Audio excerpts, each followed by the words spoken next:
Moved to Kentucky for fire service. Buy 10 square miles of hilly forest with home at an auction. Old owner lived there his whole life, died on the land, family sold it to make a quick buck. Start planting more trees, forest is dense but could use more around the house. Put up trail cams because of homeless wanderers coming onto property. Something is getting angry and ripping down trail cams from behind, including ones high up in trees. Find piles of them in tree hollows. Grab shotgun and camp supplies, head out to find homeless man and persuade him to leave property. Can't find anyone, only tiny four-toed prints in the mud by the streams. Think it's a raccoon but spacing makes me think it was standing up. Make camp and hunker down. Cook up some tasty rabbit stew, get into tent and go to sleep before cleaning pot because of how tired I am. Wake up around 3 in the morning, moon shining through trees. Hear weird grunting noises from outside of tent, sounds small. Open up window flap, stew pot is swinging but I can't see anything near it except for a mossy rock about the size of a gallon jug that I didn't notice before. Think nothing of it, go back to sleep. Wake up, go over to stew pot to cook some breakfast. Stew pot has been licked clean, mossy rock is gone. Think that raccoons must have cleaned it in the middle of the night and their rock was the fat lump that did it. Pack up, search some more, can't find anyone but swear the moss around me is alive. Notice that rocks seem to be moving whenever I look away from them. No sense of dread, just bewilderment. In the search somewhere, I lost my knife that I've had for a while. It's cheap but has a lot of sentimental value to home. Get home, tired and bummed out from not finding anyone and losing my knife. Go to sleep immediately. Wake up to light knocking at my door. Get up kinda groggy and open the door, eyeing where I keep my gun just in case. Peek through window, no one there. Grab shotgun, open door and poke my head through in case it was someone visiting their new neighbor. No one, only forest noises and the occasional butterfly. Step through door and feel my foot kick something. Look down. My knife is laying there on a small bed of flowers and grass. Look around, really confused but happy that someone found my knife, and then angry that someone was on my property and watching me. Shout out as loud as I can a quick thanks, and if they're out there to come see me so I can talk to them. Notice about 3 rocks, all around the size and shape of a jug of milk, in a row just on the border of the forest. Pick up knife and walk back inside. Glance outside, rocks are gone. Buy a border collie when I go into town that day. About a month later, since finding my knife on my porch. Planting more trees, working some land to make a small garden.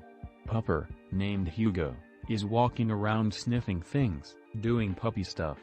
While tilling, I noticed 2 rocks on the edge of the forest. Think nothing of it, they don't bother me and I don't bother them. Kind of getting used to it and expecting them by now, to be honest. I don't feel afraid, Hugo doesn't seem to mind them.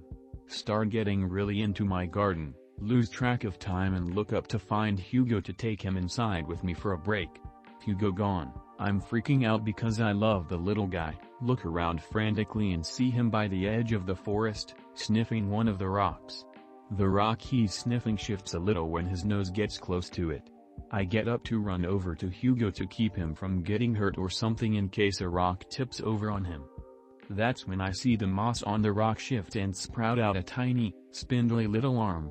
I stop walking for a second and blink to make sure I'm not seeing something. It's hot and humid and I haven't been drinking as much water as I should. Arm continues to extend slowly and tentatively towards Hugo, recoiling a little whenever Hugo's nose touches it.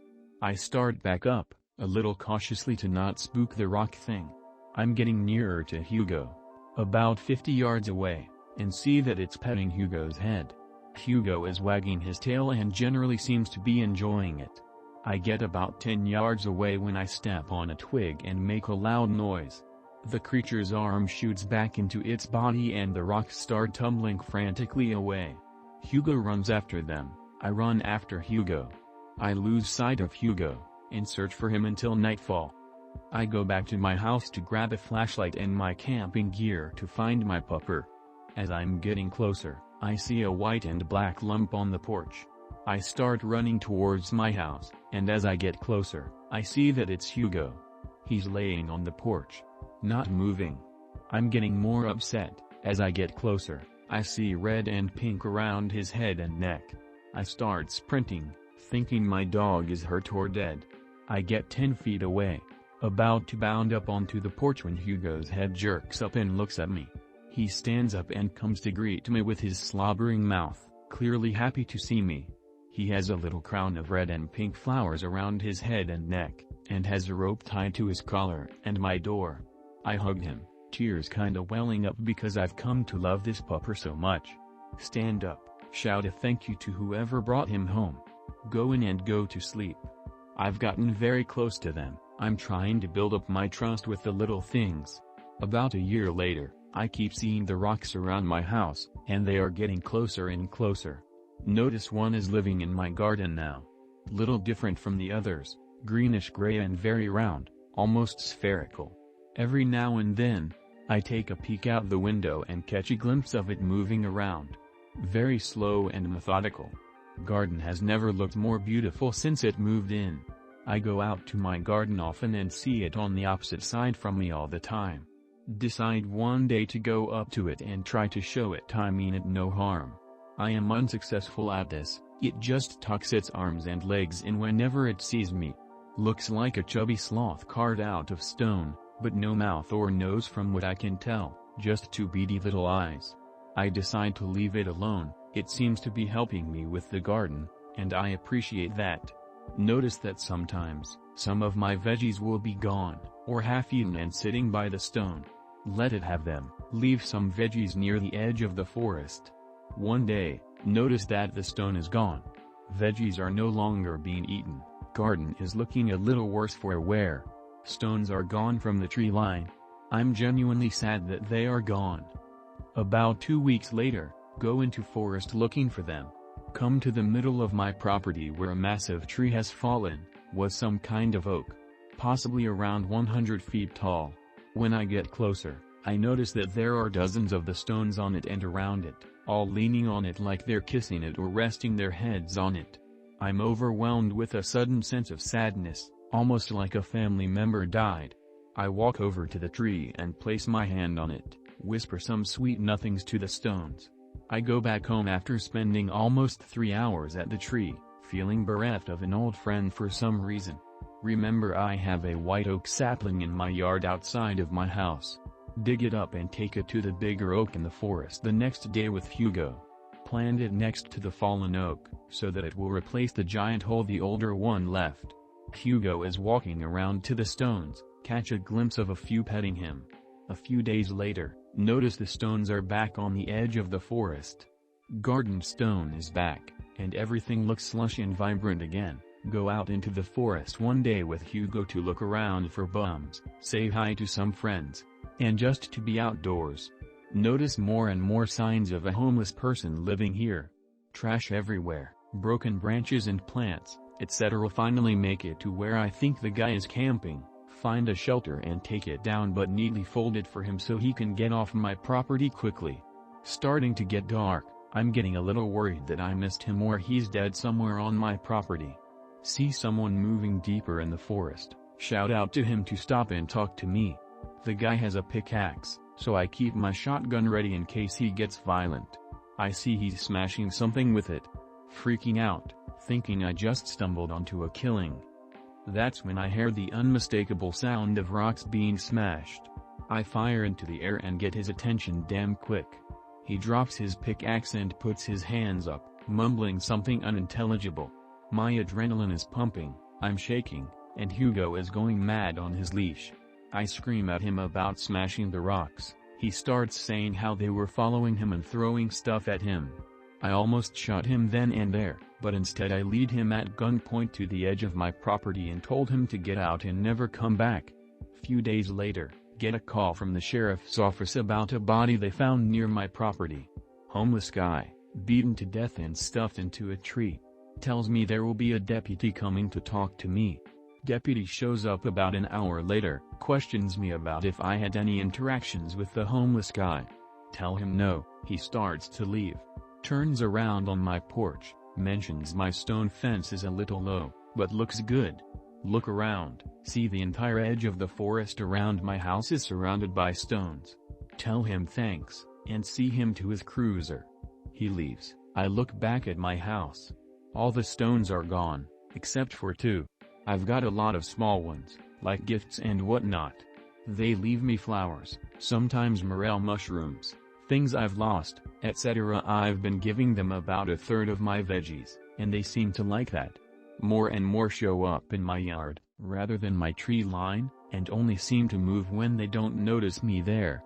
They're very slow moving, and the only time I've ever seen them move quickly is when they roll. I have a lot more animals in my area now, and the forest and garden are much more lush and green when they are around. They seem to disappear during storms.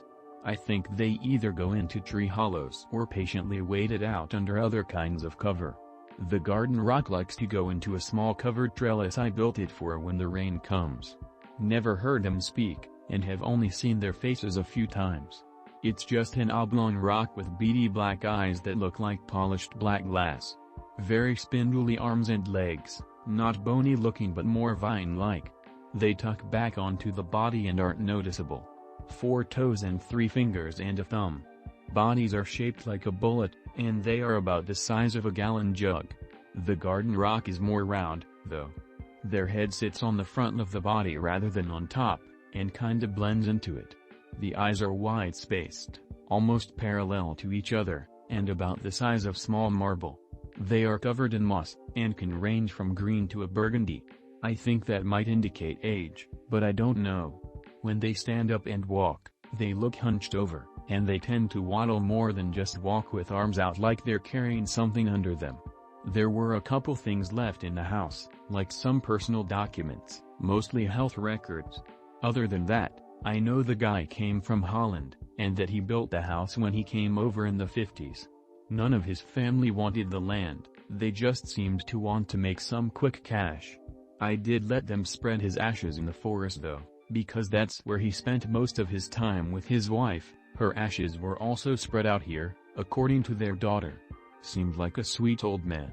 He liked wood crafting, and I find some of his stuff here and there in the basement and the shop. I left a figure out that he made on the porch, and the next day it was gone. Not sure if they took it, or if it was some other animal, vagrant passing through.